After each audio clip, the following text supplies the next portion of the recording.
la prise de main avec le logiciel SketchUp. Allons-y.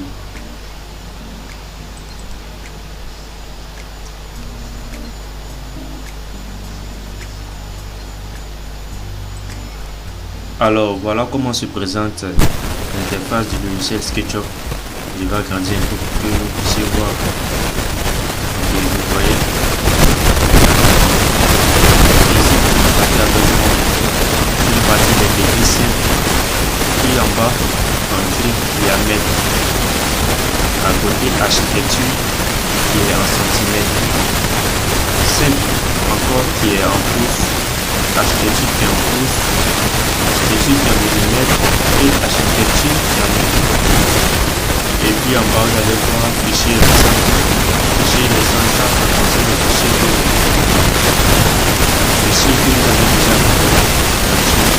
Voilà, le fichier déjà réalisé, les projets déjà réalisés. Vous pouvez changer l'emplacement, vous pouvez ça. Puis dessus, vous voyez l'emplacement change.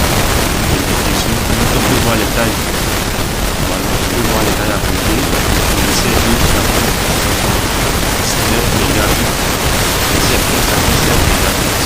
Et si vous marquez bien les dates d'expansion, les dates de création c'est 11, pas de l'utiliser. Et puis ici c'est le comment le logiciel fonctionne. D'abord, on peut travailler et puis ensuite l'architecture. Donc on va trouver ici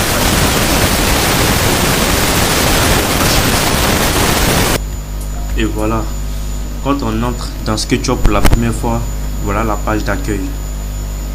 C'est la page d'accueil, en quelque sorte l'interface de SketchUp qui est là. Et vous voyez comment ça se présente. Il y a le repère où il y a un joli garçon arrêté au bord sans visage. Et il va vous montrer un peu les paramètres.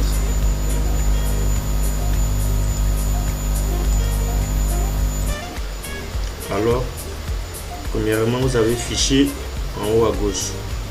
Ça, c'est fichier et ça regroupe tout ce qui est paramétrage d'enregistrement, aperçu et tous les anciens fichiers. Avant de commencer, vous avez vu les anciens projets que j'avais déjà réalisés, essai 1 et essai 2. Voilà. Et toujours dans fichier, vous avez nouveau ou CTRL N pour créer un nouveau fichier.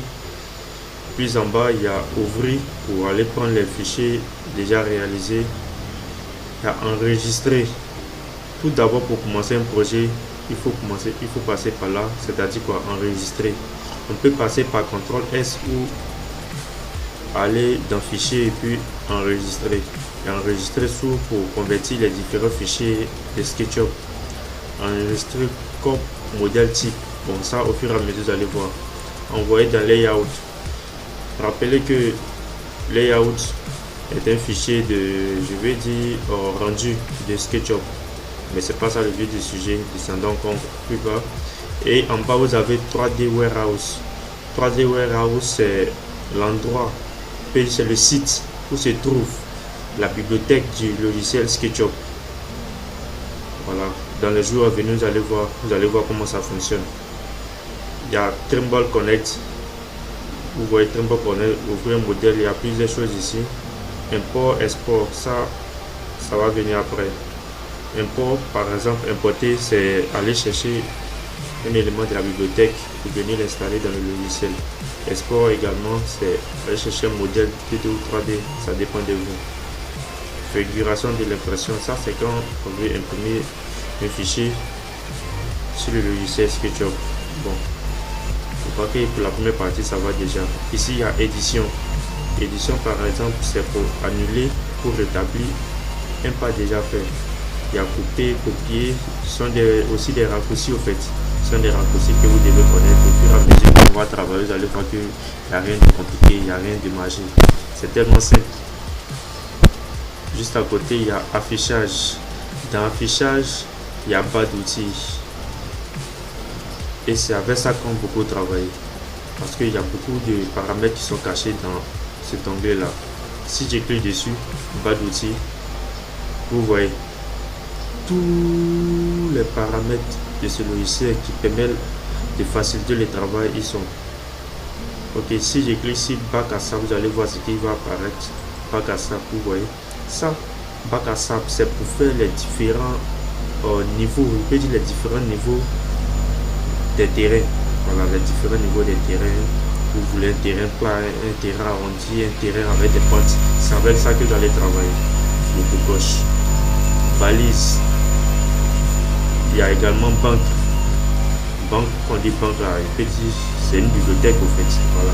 Donc comprenez ça comme ça. Une banque, c'est comme une bibliothèque. Il y a caméra. Caméra par exemple, voilà ce qui s'affiche. Ce sont les vues. Les positions des vues. Ici, il y a quoi pivoter. Ici, il y a positionner la caméra et ici visite. Visite, c'est comme s'il y a quelqu'un qui avait une caméra en main et puis se promenait dans les pièces pour filmer, pour montrer aux spectateurs. Voilà. Ok. Classificateur. Ok, on poursuit. Il y a classificateur. Ça ne nous intéresse pas trop. Composante dynamique. Je vous présente, mais il y a certains éléments qui ne nous intéressent pas, mais je vous présente quand même. La construction, et dans construction vous voyez que ça nous intéresse. Ici il y a quoi, l'outil mètre pour mesurer, ici l'outil cotation, on peut paramétrer, et ici rapporteur, ici test, lorsqu'on va ajouter un test en 2D, ici c'est l'axe que nous avons ici, vous voyez que c'est ça qui se représente ici, et ici c'est quoi, test 3D, lorsqu'on veut ajouter un test en 3D bien caractérisé avec des designs bien jolis. C'est là qu'on vient cocher l'outil construction ici. Pour l'instant, ça ne nous intéresse pas trop, donc on va décocher. Ici, dessin. Si je clique sur dessin, vous voyez ce qui affiche. Tout ce qu'on a besoin pour faire nos modélisations. Par contre, on peut les retrouver ici dans forme. Si je clique sur forme, vous voyez que tout ça, ça se représente déjà là. Il vient cliquer ici. Vous voyez, on a certains éléments qui se représentent, mais ici sous forme de partagé. Et donc je vais cliquer sur dessin, édition. Vous voyez l'édition qui est là, c'est la même chose qui se représente là. Au fait, cette partie ici, c'est, je peux dire, l'outil des premiers pas. Pour la première fois qu'on rentre dans SketchUp, ce sont ces outils là qui vont vous présenter. Par contre, vous pouvez venir les détacher en rentrant dans bas d'outils, dans affichage, ensuite bas d'outils. Ici, vous pouvez détacher tous les outils qui se présentent à vous. Okay, donc ici on a grand jeu d'outils et ça c'est mon favori, ça détache tout en un clic. Si je clique dessus, vous allez voir, vous voyez tout s'affiche ici en seulement un clic, tout s'est affiché. Ok, donc je vais décocher le lieu. Ça au fur et à mesure vous allez voir, il y a tellement de choses dans ces paramètres là. Et ici une chose qui m'intéresse beaucoup, c'est la section. La section là, c'est pour les coupes. Il y a plein de sections. C'est pour les différents coupes que nous voulons faire sur le logiciel SketchUp. Ok, il décoche. Solide. Ça, au fur et à mesure, vous allez comprendre. Standard par exemple, au lieu d'aller dans l'édition, aller revenir, on peut cliquer sur standard, enregistrer et annuler et rétablir. Vous voyez, c'est encore plus facile ici. Mais ça, au fur et à mesure, vous allez comprendre. Ça aussi, ça m'intéresse beaucoup, les vues. Les vues, par exemple, ce sont les façades. Les façades avant, façade arrière, façade latérale gauche, façade latérale droite. Les plans de masse, même les plans de masse se présentent ici. Et ici, les plans, bon, tout ça, ça nous intéresse beaucoup. Au fur et à mesure, vous allez comprendre. Alors, on va fermer l'onglet qui est là, bas aussi, on va fermer. Voilà, on vient maintenant dans caméra. Bon, c'est à peu près la même chose là, même chose que vous est présenté dans l'affichage. Ici il y a dessin, c'est la même chose. Et comment paramétrer les outils de travail. Et quand j'ai pas d'outils de travail, j'ai fait allusion à l'unité. Bien sûr, avant de commencer, j'ai choisi architecture centimètres, mais il peut venir ici et changer. Pour ce faire, je viens dans fenêtre. De fenêtre, maintenant je viens à info sur le modèle. D'info sur le modèle, je clique dessus et vous voyez animation, placement, composant, cotation. Je peux régler tout ça dans les unités. Crédit, géoposition, rendu, statistique, test et unité. c'est l'unité qui m'intéresse. Ici, c'est quoi? Format décimal, longueur centimètre, parce que j'ai déjà choisi architecture centimètre. Mais je peux changer ici. Je clique sur centimètre. Il y a centimètre, mètre, millimètre, yard, pied. C'est centimètre m'intéresse. Juste vous montrer comment changer l'unité de mesure. Ok, surface en mètres carrés, le volume en mètres cubes. Ça, c'est logique. On va sortir. Et on va s'arrêter là pour cette première vidéo. J'espère que vous avez apprécié. N'oubliez pas de vous abonner et d'activer la cloche de notification pour m'encourager davantage. Merci et à bientôt pour de nouvelles vidéos.